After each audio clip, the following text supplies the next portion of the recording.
I'd like to show you the second method of getting energy from centrifugal force. So in my last video I showed how you can spin the weight and then you have two rods and you can turn that into rotations. And now the issue with that is that when this center moves, you do end up with a lot of losses.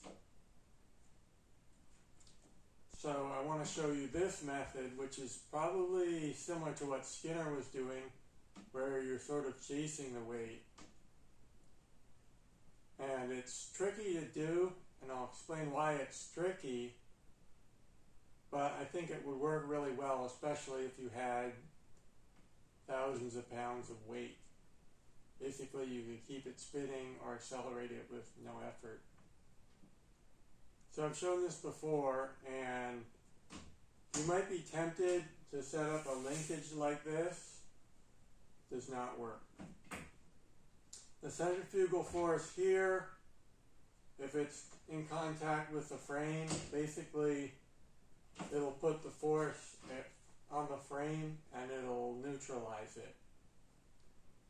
So you want the force to be here, even for this method. So there's more of a unity there, really. So I'm going to show you how you want to do it.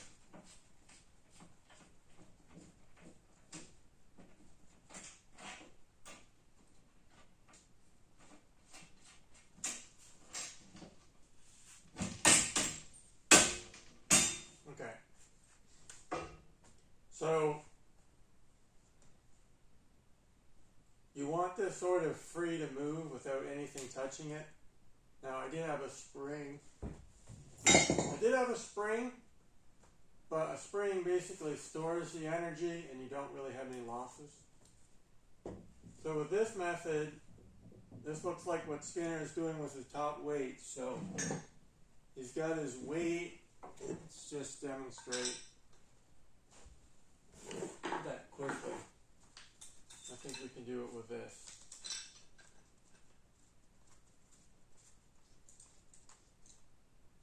So his top weight is like this, but what it looks like is that he's moving it back and forth like this. So it looks like gravity is sort of part of it, but it's not really. What's happening is more like this.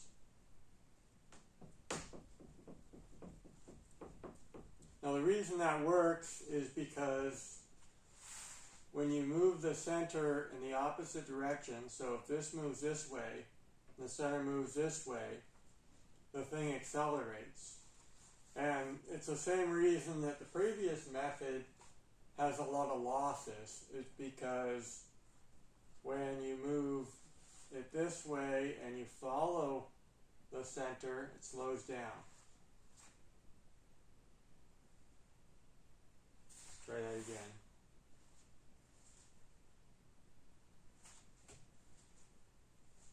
Well, okay. It's hard to demonstrate, but when you follow the center like that, the center follows the weight, then it tends to slow down, and then when it goes in the opposite direction, it accelerates it. So this is constrained to only move in two directions. So what we want to do is when the centrifugal force is out this way, then we want to move it like that, and we want to move it like that, the opposite way, 180 degrees.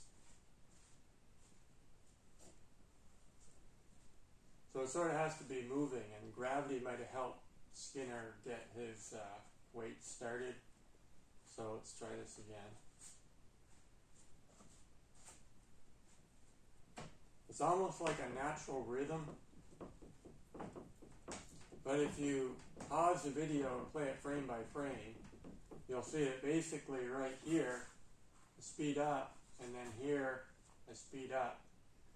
So the centrifugal force pulls on it, but you see you have to wait.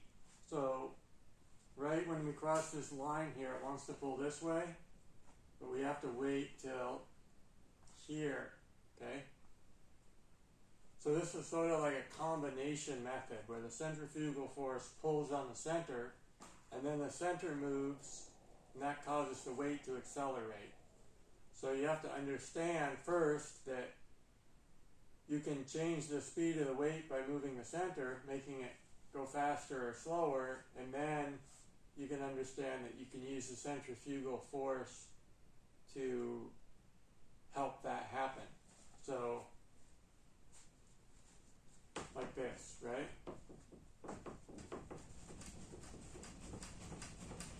So you run out of ability to move it faster with just your hand, basically.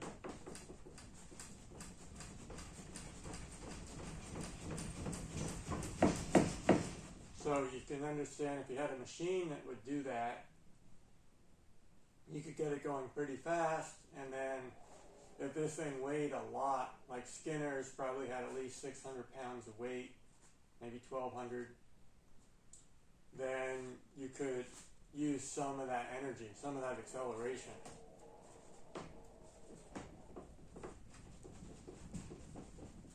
But it's difficult to do that and have it stay synchronized.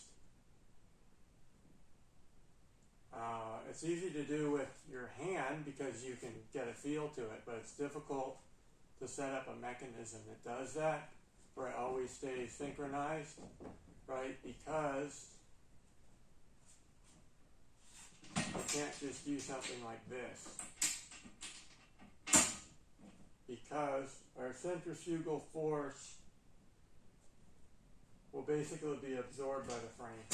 We won't have any. So this uses the centrifugal force to accelerate the weight.